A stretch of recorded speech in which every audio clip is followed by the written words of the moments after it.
بپاشا باسو ہالی ووڈ کی مشہور اور بااثر اداکاراؤں میں شمار ہوتی ہیں۔ وہ اپنے پر اعتماد انداز، بولڈ کردار اور اسکرین پر اپنی شاندار موجودگی کے لیے جانی جاتی ہیں۔ بپاشا باسو آج 47 برس کی ہو گئیں۔ وہ 7 جنوری 1979 کو ایک بنگالی فیملی میں پیدا ہوئیں۔ بپاشا باسو نے اپنی منفرد شناخت، محنت اور جرأت مندانہ کرداروں کے ذریعے بالی ووڈ میں ایک مضبوط مقام بنایا ہے۔ انہوں نے اپنی ماڈلنگ کیریئر کا آغاز سال 1996 میں کولکتہ سے کیا۔ انہوں نے گوڈریج سنتھول سپر ماڈل مقابلے میں حصہ لیا اور اس مقابلے کی فاتح بھی رہیں۔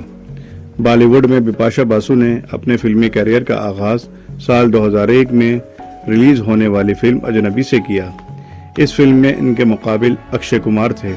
اس فلم میں ان کے کردار گرے شیڈز لیے ہوئے تھا۔ اس کے باوجود انہوں نے اپنی شاندار اداکاری سے ناظرین کو متاثر کیا۔ اس فلم کے لیے انہیں فلم فیئر کی جانب سے بہترین ڈیبیو ایوارڈ سے نوازا گیا۔ سال 2002 میں بپاشا باسو کو فلم راز میں کام کرنے کا موقع ملا۔ یہ تھرلر فلم ناظرین میں بے حد مقبول ہوئی اور بپاشا کو اپنی زبردست اداکاری کے لیے فلم فیئر کے بہترین اداکارہ کے ایوارڈ کے لیے نامزد کیا گیا۔ ہندی فلموں کے علاوہ انہوں نے تمل، تیلگو اور بنگالی فلموں میں بھی اپنی اداکاری کے جلوے دکھائے۔ بپاشا کو بالی ووڈ میں گلیمر، تھرلر، نگیٹو اور گرے شیڈ پر مبنی کرداروں کو بڑی خوبصورتی سے ادا کرنے اور مقبول بنانے کا سہرا دیا جاتا ہے۔ بپاشا باسو نے سال 2016 میں کرن گروور سے شادی کی۔